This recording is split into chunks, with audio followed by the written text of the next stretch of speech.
Yo sé que estamos todos cansados ya, la jornada ha sido larga, pero el tema que nos toca realmente tiene mucho que ver en la historia de mi ministerio, porque hace muchos años yo conocí a Darro Miller. ¿Cuántos conocen a Darro Miller, autor de Discipulando a las Naciones? ¿Alguno? Este es un hombre que fue vicepresidente de Fundación contra el Hambre, tremendo ministerio, hasta que se dio cuenta él que el asistencialismo no servía de mucho. La pobreza no tiene que ver con cosas que suceden fuera del hombre, sino con lo que el hombre tiene en la cabeza. Y yo quisiera, en estas 3 jornadas que nos toca, quisiera compartir lo que significa una tremenda bendición para nuestro ministerio. El hecho que tenemos que confesar que nuestro evangelio ha sido fracturado a lo largo de los años. Nos hemos dedicado a salvar almas, y creo que todos tienen que estar de acuerdo con nosotros. Es cierto, predicamos el evangelio puro, ¿verdad? Y llevamos a la gente a los pies de Cristo y la bautizamos. ¿Y después qué? Si somos honestos, tenemos que reconocer que la puerta de atrás de nuestras iglesias está bien abierta. Y a pesar de que ganamos gente por bautismos, perdemos gente que se nos va por la puerta falsa, ¿verdad? Porque no estamos predicando un evangelio integral. Y la razón la vamos a conocer por una palabra clave. Es una palabra que a lo mejor tú la has escuchado poco, es la palabra cosmovisión. Hoy día vamos a hablar de lo que se llama cosmovisión personal. Mañana veremos lo que es cosmovisión familiar y el miércoles cosmovisión comunitaria, o sea, de adentro hacia afuera. Si no tenemos hasta ahora la bendición de seguir haciendo crecer nuestras iglesias y llenando todo del Evangelio de Jesucristo, a lo mejor aquí está el problema. El problema es que estamos viviendo una dualidad mental que nos impide a nosotros presentar un evangelio que sea contestatario de los problemas de la gente.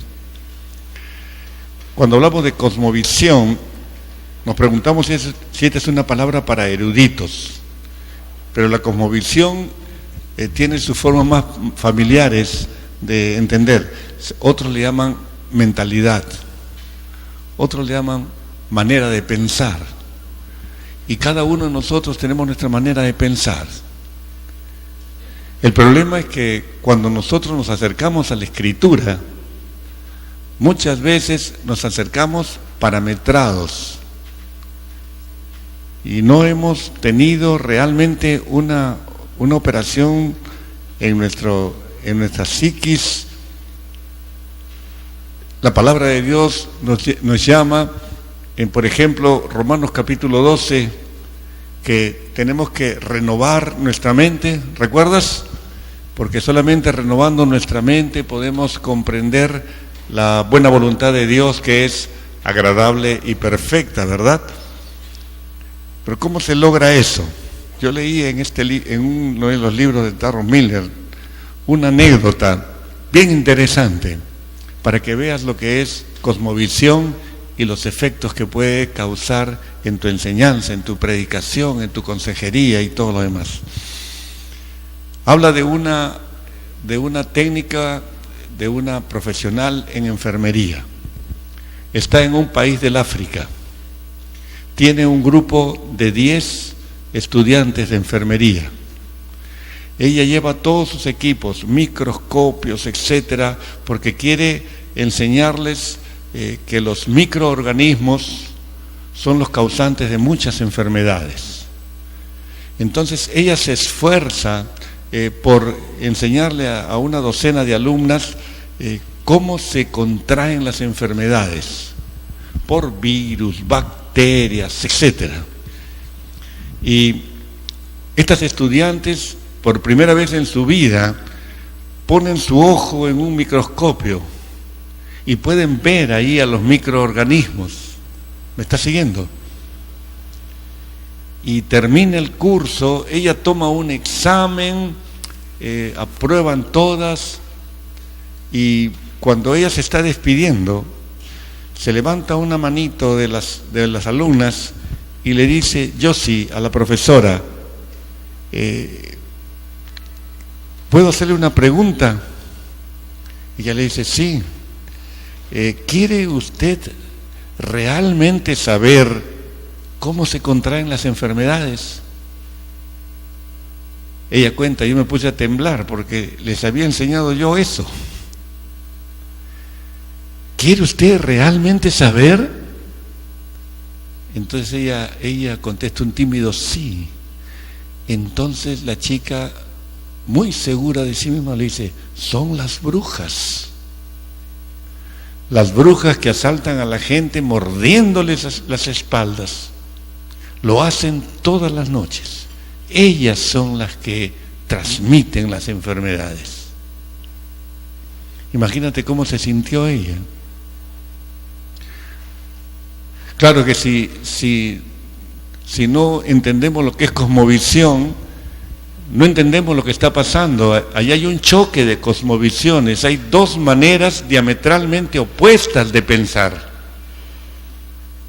Ella dice, después de ese incidente, dice: ese día comprendí que para ellas yo no sabía absolutamente nada de cómo se contraen las enfermedades. Ellas más creían a las tradiciones de sus abuelitas, que les habían dicho que las brujas realmente existen, y que los blancos vivían engañados con ese cuento de los microorganismos. Un choque de cosmovisiones. Tú te acercas a la Biblia y tenemos que reconocer, hermanos, en esta tarde, que nos hemos comportado casi como ignorantes de las Escrituras, al no darnos cuenta, por ejemplo, que el Antiguo Testamento es más que una serie de historias donde sacamos algunas enseñanzas para predicar la salvación. Lo hacemos a cada rato, y a veces usamos los profetas y los sacamos de contexto y los traemos al Nuevo Testamento y al siglo XXI, y de ahí predicamos y la gente se convierte. ¿Se convierte de verdad? ¿De verdad puedes asegurar que se convierten? ¿O han pasado adelante porque tenían un problema X que creían que podía ser resuelto? ¿Cómo entiendes cuando Faraón recibe a Moisés y a Aarón por primera vez? ¿Qué cosa le dije? ¿Qué cosa dicen los hermanos?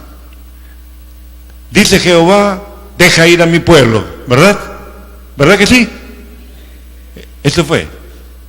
¿Y qué contesta Faraón? Faraón dice: ¿y quién es Jehová? Yo no conozco a Jehová.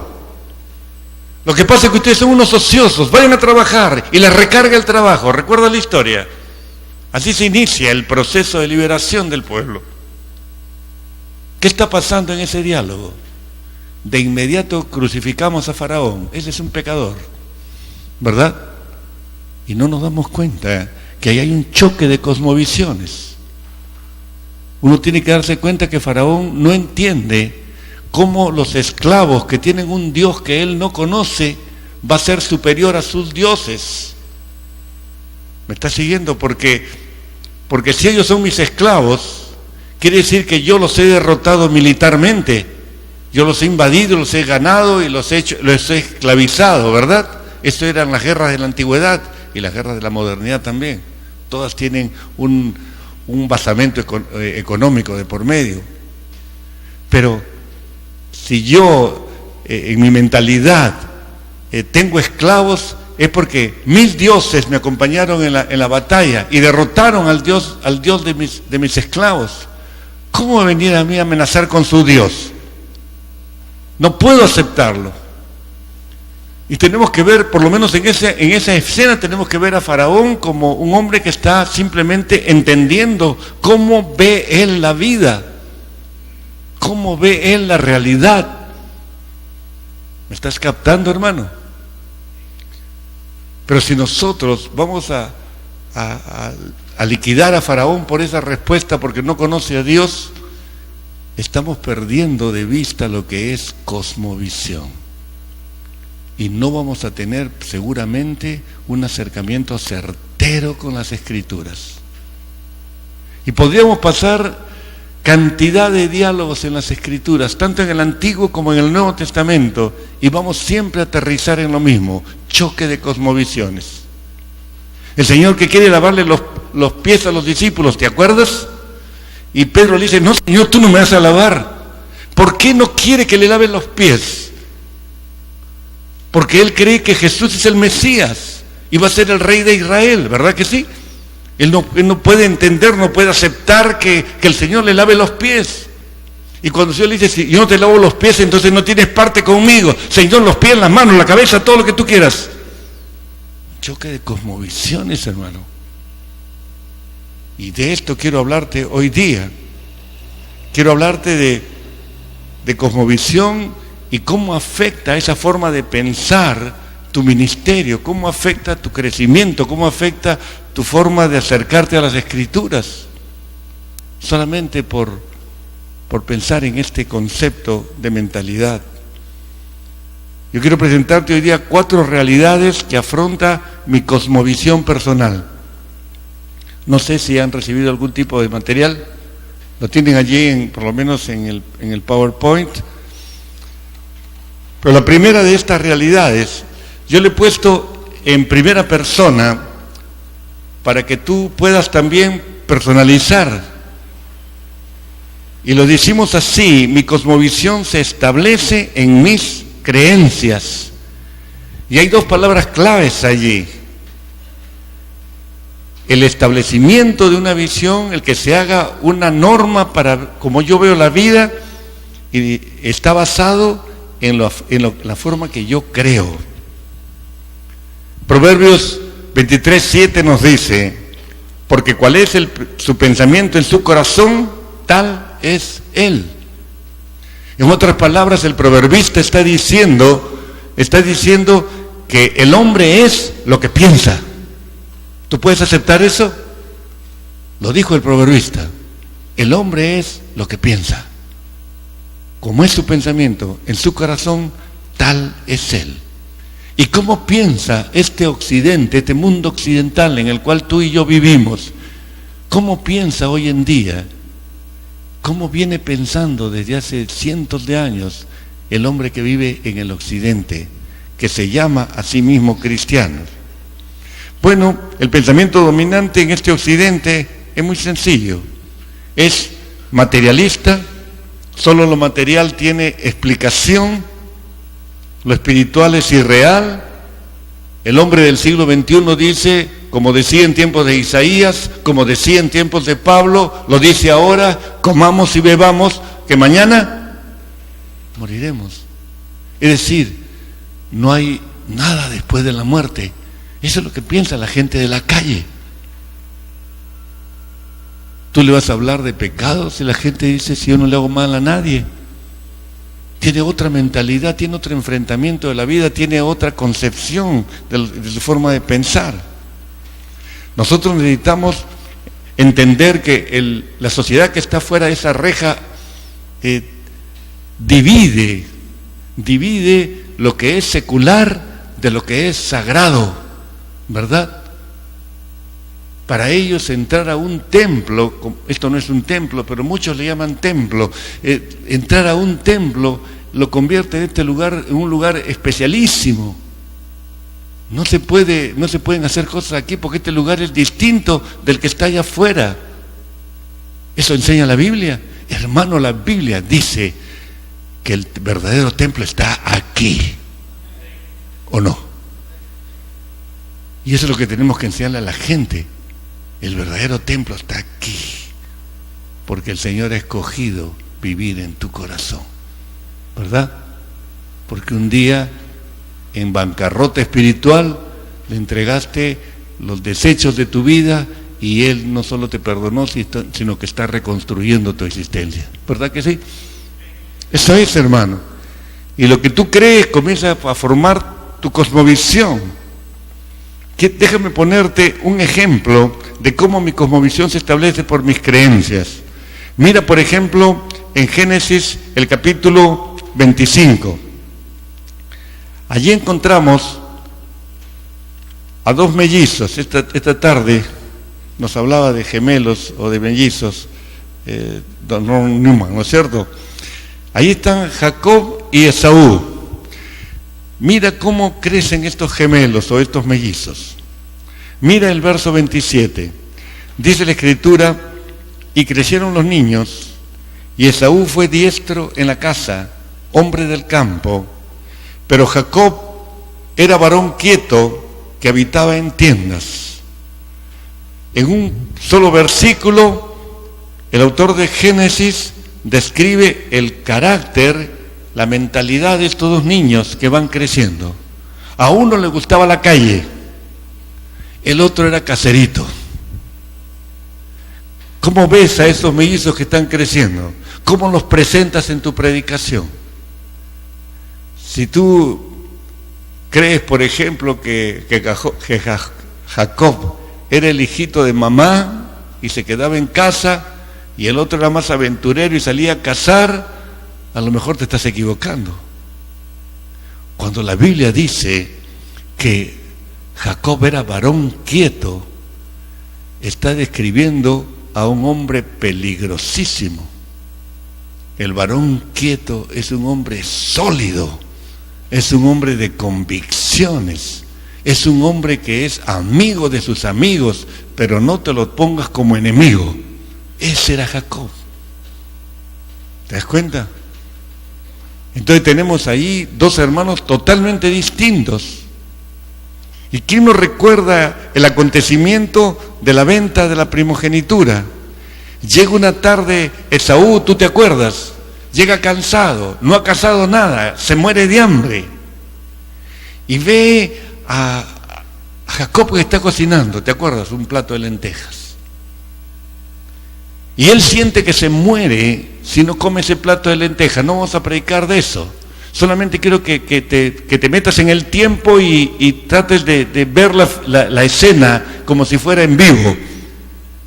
Está el hombre que siente que se muere y le dice: te ruego que me des a comer ese guiso rojo. Pues perdón.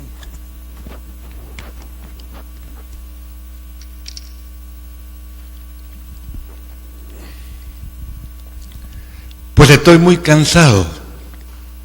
Ese guiso rojo. Por eso le pusieron el apodo de Edom. Edom significa rojo. Si uno estudia el idioma original, es muy gráfico, es muy dramático, porque ese hombre está desesperado por comerse unas lentejas. Y le está diciendo, si quieres literalmente, le está diciendo: déjame engullir algo de esa cosa roja que tienes allí. ¿Ya sabes cómo es Jacob? Lo mira a su hermano y le dice: tu primogenitura. Si no comes, te mueres. ¿Te das cuenta? ¿Te das cuenta que es distinto como los presentamos nosotros? Pero ambos están pensando en el presente nada más. A Esaú, ¿qué le importa la primogenitura? Dice: si yo me voy a morir, ¿de qué me sirve la primogenitura? Y entonces él le sirve el plato de lentejas, y el verso final de ese capítulo es terrible. Mira el verso 34. Mira esos verbos. Entonces Jacob dio a Esaú pan y del guisado de las lentejas, y mira, él comió y bebió y se levantó y se fue. un hombre que vive el presente. No le interesa el futuro. Podríamos quedarnos aquí predicando sobre esto. Solamente quiero presentarte esa cosmovisión donde lo único que vale es el hoy. El pasado está muerto, el futuro, quién sabe.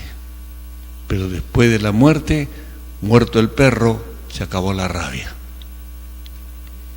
El otro día tomé un taxi y me subo al taxi y entablo. En 5 minutos el tipo me dijo cuál era su cosmovisión de vida. Me dijo: señor, mira, me dijo, ¿qué espero yo de la vida? Yo lo único que espero, me dijo, son 3 cosas. Un viaje a Europa, comprar un Mercedes-Benz y vivir con una top model. Nos reímos, pero a ver, piensa, él es un taxista. ¿Cuándo en su vida va a tener un Mercedes-Benz? Europa la verá en las películas, pero ese es su presente. Entonces yo pensé, dije, por ahí no puedo evangelizarlo. Entonces veo que detrás del espejito retrovisor se balancea una estampita y le digo: me parece que eres religioso. Ah, sí, me dice, mi Virgen de Guadalupe, yo no la abandono. Pero ¿cómo le dices? ¿Cómo le digo? A ver, porque tú tienes un concepto de la vida que está separado de lo que puede enseñar tu fe, ¿verdad? Ah, no, me dijo, mira, ella se me apareció un día y me salvó la vida. Así que yo le rezo todos los días. Y entonces yo digo, ¿y para qué le rezas? Bueno, para que me haga cumplir mis sueños. ¿Te das cuenta lo que es un pensamiento del aquí y el ahora? Eso es la cosmovisión del hombre. El hombre establece su forma de pensar por medio de sus creencias. Y si tú sigues revisando las escrituras, vas a encontrar que la cosmovisión te esclaviza en segundo lugar. Se esclaviza por la cultura, por tu cultura. La Biblia nos dice que Satanás es padre de la mentira, ¿verdad? Desde el principio Satanás engaña a personas, engaña a naciones. Y en la tragedia del Edén, mira Génesis capítulo 3, pero la serpiente era astuta, más que todos los animales del campo que Dios el Señor había hecho, la cual dijo a la mujer: con que Dios os ha dicho, no comáis de todo árbol del huerto. Tú sabes que eso fue un cambio sutil. Dios no le había dicho eso. Dios le había dicho al revés. A mí le había dicho: de todo árbol puedes comer menos de ese, ¿verdad? Pero ese sutil cambio nos muestra, a partir de ese momento, nos muestra que el drama del Edén tiene un solo nombre. Yo no sé si tú alguna vez has meditado en esto. Yo siempre digo, el drama del Edén no se trata de la manzana, como dice la tradición, o de la tentación para hacerlos caer meramente, ¿no? El tema del drama del Edén se llama control. ¿Alguna vez has pensado así? Control. Lo que le estaba diciendo en esencia Satanás a nuestros primeros padres es: ustedes no tienen control sobre este jardín. No tienen control porque ustedes no pueden comer ese árbol. Pero sabe Dios que el día que ustedes coman de ese árbol, serán como Dios, sabiendo el bien y el mal. ¿Les engañó Satanás? Le dijo una media verdad, ¿no es cierto? Una media verdad. Pero de todo árbol del huerto puedes comer, le había dicho Dios. Para Satanás le decía: ustedes no tienen control. mentira tras mentira.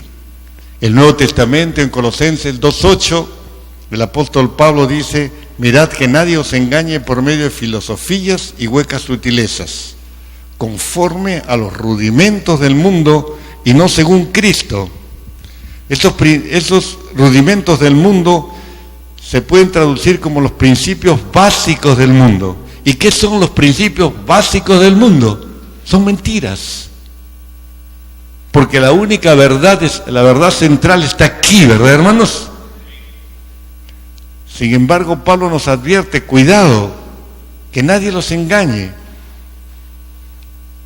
Todo el mundo tiene Facebook, ¿verdad?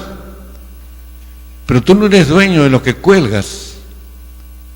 ¿Quién tiene el control de lo que tú pones en el Facebook? ¿Quién lo tiene? ¿Tú lo tienes? Tú no lo tienes. El otro día compartí con un muchacho en el extranjero y él me decía: yo me he retirado del Facebook, yo abandoné el Facebook, pero el otro día hice la prueba de reinscribirme y resulta que lo que yo creí que había borrado no estaba borrado, todo estaba allí todavía. Control. Pegas una miradita a los tiempos finales. ¿Qué va a hacer el anticristo? Control. ¿Tiene la marca de la bestia? Compras. ¿No tiene la marca de la bestia? Te mueres de hambre. ¿Esto es control o no es control? Piénsalo. Piénsalo. La cosmovisión se esclaviza por la cultura, pero la gente hace lo que todo el mundo hace.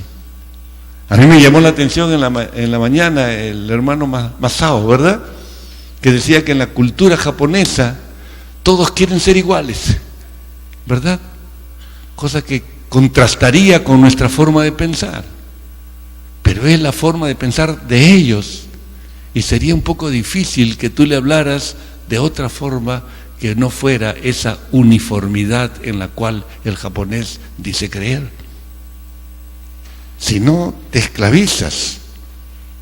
Y te esclavizas a punta de mentiras. Porque la cultura está llena de mentiras.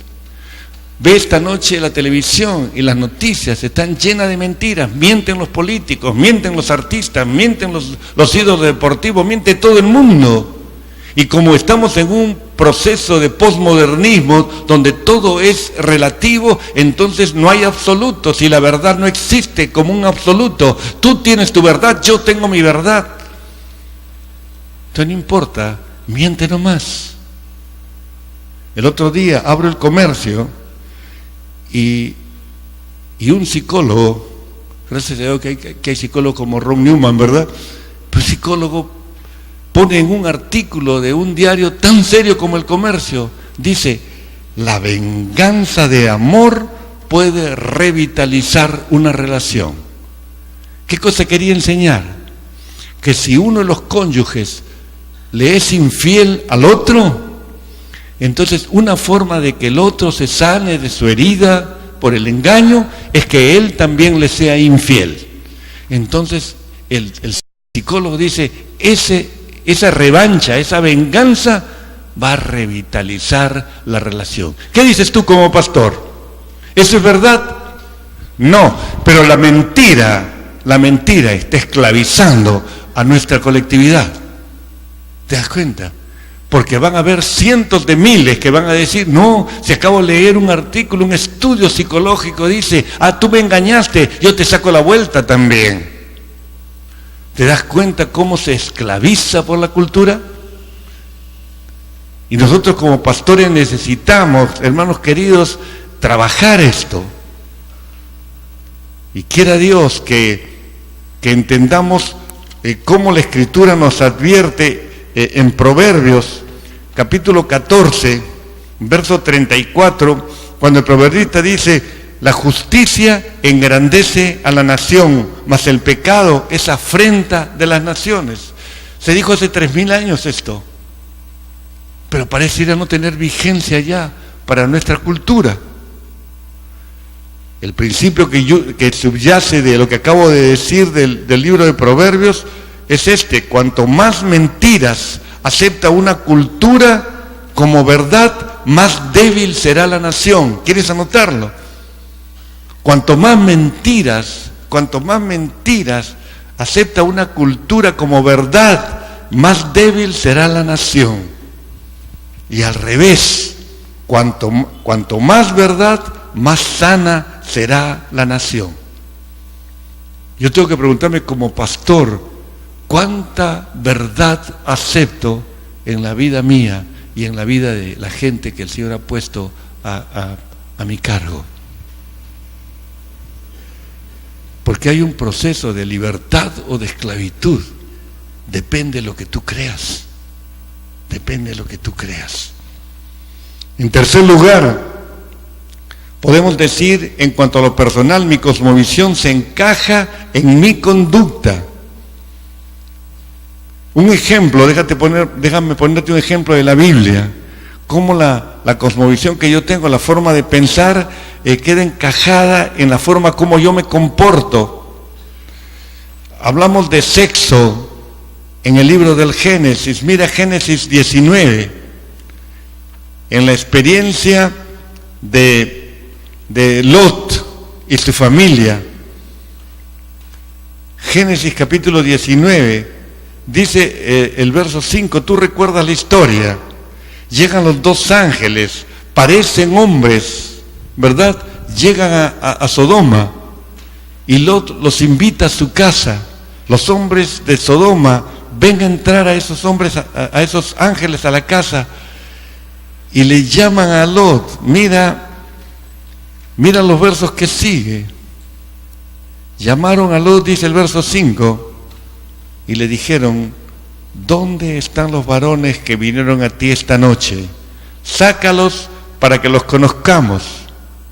No era una presentación social. Ya tú sabes para qué los querían afuera a los varones. Tú conoces lo que es la sodomía. Mira la respuesta de Lot. La Biblia le llama el justo Lot en el Nuevo Testamento. Recuerda esto. Y la Biblia nos dice en Pedro que Lot sufría cada día viendo cómo se comportaba su cultura, la cultura de Sodoma. ¿Te acuerdas? Pero mira cómo contesta aquí en el Génesis 19. Él le dice: os ruego, hermanos míos, que no hagáis tal maldad. He aquí ahora yo tengo 2 hijas que no han conocido varón. Os las sacaré afuera y haced con ellas como bien os pareciere. Solamente que a estos varones no hagáis nada, pues que vinieron a la sombra de mi tejado. ¿Tú harías eso con tus hijas? ¿Harías eso con tus hijas? ¿Las entregarías para una violación masiva? ¿Harías eso? Y es aberrante para nosotros, ¿verdad? Pero Lot lo hace. ¿Por qué se dice que la cosmovisión se encaja en el comportamiento, en la conducta?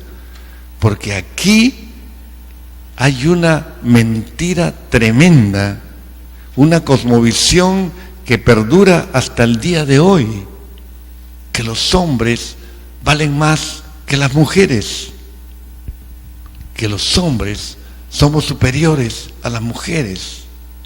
Y lo trágico, ¿sabes qué es, hermano? Que muchas mujeres lo aceptan como una verdad.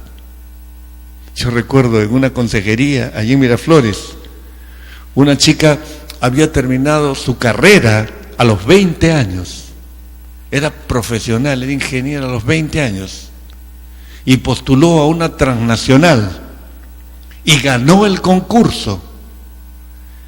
Y dice que va a la entrevista final con el gerente general, y el gerente general le dice eso, era un americano, y le dijo: señorita, yo quiero decirle algo, usted ha ganado el concurso, pero no le puedo dar el puesto. La chica lo mira, por 2 razones. Primero, porque usted es muy jovencita, tiene solo 20 años. Y segundo, porque usted es mujer. Y la chica me dice: pastor, y yo escuché eso Y me salí de la oficina y dije, sí, pues así es. Así es. ¿Qué dices tú? ¿Te das cuenta cómo una cosmovisión mentirosa puede encajarse en la conducta de las personas? Eso pasa. Y eso lo puedes ver a cada instante, hermano. ¿Cuál es la raíz de esta reacción? La mentira satánica de que los hombres valen más que las mujeres. Por eso la mujer puede ser una mujer objeto. Por eso en la publicidad la mujer siempre está presente como un objeto. Mentiras que se convierten en verdades, en una forma de pensar. Y tú como pastor tienes que abrir los ojos a la hora de la predicación. En cuarto y último lugar, mi cosmovisión se encumbra en la cruz. Esta es la parte preciosa del mensaje, porque si mi conducta se establece por mis creencias y mis creencias son erróneas, mi cosmovisión va a estar dislocada. En segundo lugar, si mi cosmovisión se esclaviza por mi cultura y vivo en una cultura mentirosa, no tengo escapatoria. En tercer lugar, hemos dicho que si se encaja en la conducta y la conducta es aberrante, entonces no tengo tampoco salida. Pero cuando en el Nuevo Testamento vemos la cruz, entonces sí tenemos un mensaje para darle a la gente. Mira, el libro de los Gálatas, si no lo has visto antes, tiene 7 declaraciones que Pablo hace acerca de la centralidad de la cruz en la vida cristiana. Déjame mostrarte 3 de esas 7, nada más, que tienen que ver con tu andar diario, con tu andar que sigue tu cosmovisión y que te muestra dónde vas. Mira por un instante 3 experiencias frente a la cruz histórica de Cristo. Para que tú puedas entenderlas, estas experiencias de Pablo, tienes que tener o adquirir una cosmovisión bíblica de la vida. ¿Cómo adquiere una cosmovisión bíblica de la vida? Mira Romanos 12, verso 2, cuando te dice que tú tienes que renovar tu mente, ¿verdad? Tienes que renovar tu mente. Si tú no renuevas tu mente, nunca tendrás una cosmovisión bíblica. Y la única forma de que tú puedas tener un evangelio poderoso es cuando tú tienes una forma de pensar que fluye en sintonía con la palabra de Dios. ¿Cuántos dicen amén? Ese es nuestro evangelio, hermano. Pablo, por ejemplo, habla de la centralidad de la cruz aquí. Y estas 3 experiencias que te voy a mostrar aparecen en el libro de Gálatas, las 3. La primera la conocemos, por supuesto. Gálatas 2:20 dice: con Cristo estoy juntamente crucificado, y ya no vivo yo, mas vive Cristo en mí. Y lo que vivo ahora en la carne, lo vivo en la fe del Hijo de Dios, el cual me amó y se entregó a sí mismo por mí. Has escuchado seguramente muchos mensajes de este pasaje, ¿verdad? Lo sabemos de memoria. Pero aquí yo le llamo a esta experiencia una experiencia pasiva. En lo pasivo aparece esta experiencia. ¿Por qué hablo de pasividad? Porque mi primera experiencia con la cruz tiene que ser pasiva. ¿Por qué? Porque Cristo en la cruz lo hace todo, ¿verdad? Cristo en la cruz lo hace todo. Sin embargo, hay una coparticipación, porque esa es la verdad. Hay una coparticipación en la cruz de Cristo. Si tú vas a ir al cielo, si yo voy a ir al cielo, es porque Cristo está juntamente crucificado contigo en la cruz, ¿verdad? Eso es lo que dice Gálatas 2:20. Y la Escritura nos muestra que Él hace todo, yo no hago nada. Yo simplemente creo que Él murió por mí. Yo solamente creo que allí en la cruz quedó clavado mi viejo hombre. ¿Cuántos dicen amén? Esa es una verdad, hermano, una verdad gigantesca. Y porque es una verdad descomunal, tú tienes que anunciarla. No se trata de que yo soy cristiano y entonces yo imito la persona de Cristo. La imitación de Cristo no te sirve, la imitación de Cristo no te alcanza, porque Cristo tiene solamente virtudes, no tiene defectos. Tú nunca puedes imitar a Cristo tal como la Escritura manda.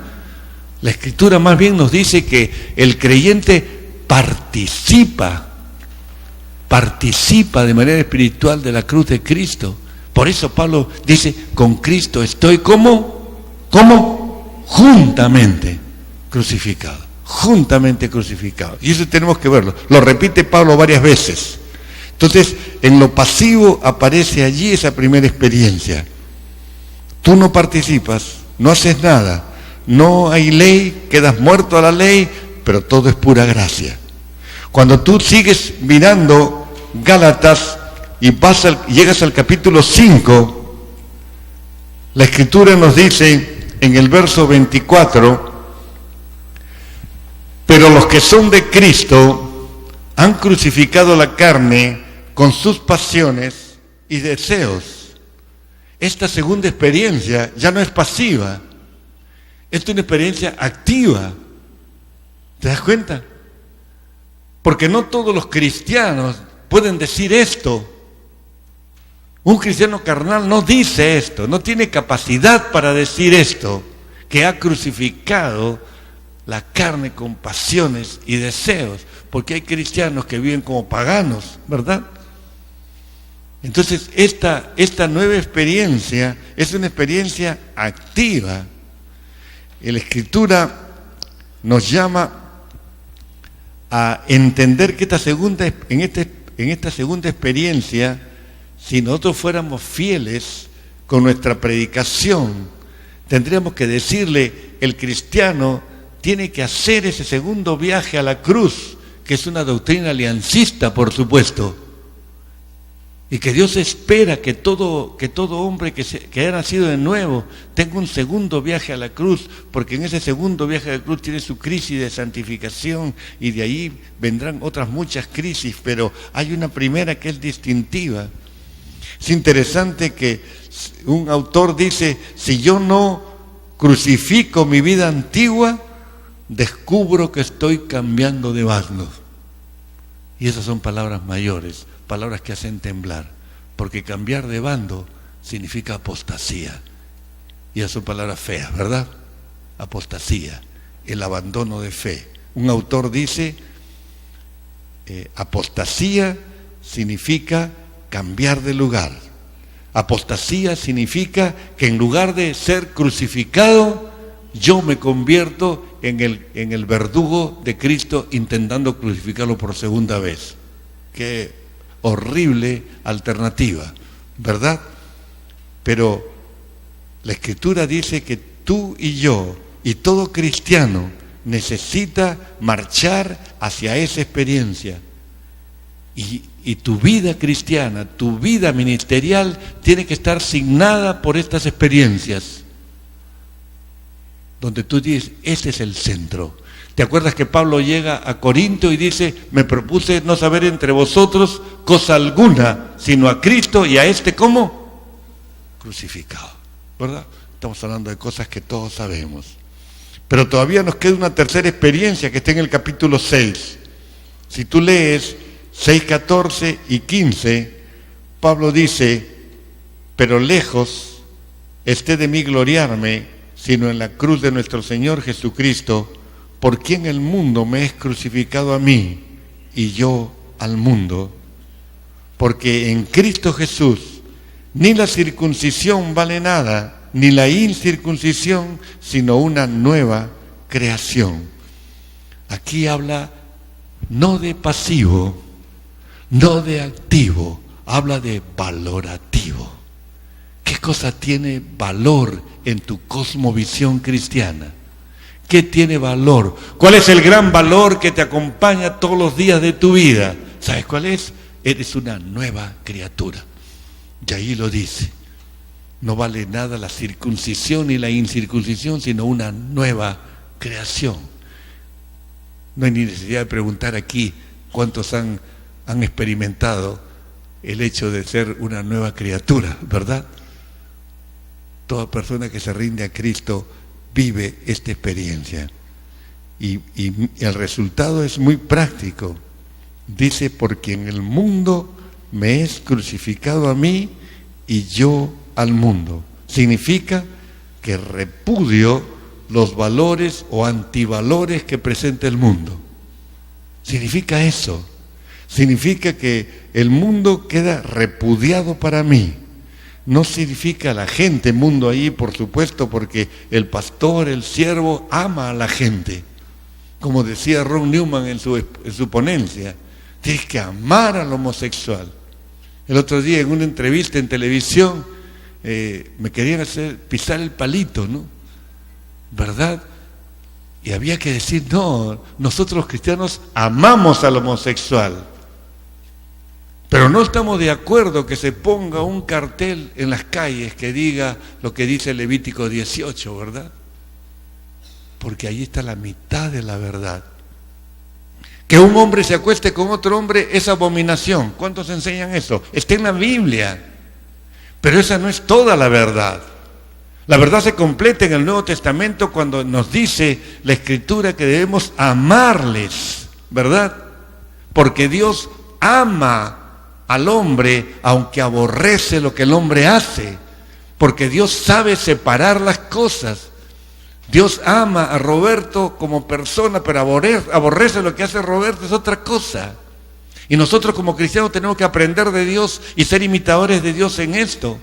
Así nadie podrá decirte homofóbico ni intolerante como ese San Benito que nos han clavado en estos días, ¿verdad? A mí me preguntaron, ¿y usted recibiría al señor Bruce? Y le dije, pero por supuesto que sí, que vaya a Miraflores, lo vamos a recibir con amor. Nunca fue. Pero necesitamos tener ese evangelio. El mundo es crucificado a mí y yo al mundo, significa que repudiamos esas anticonductas del mundo.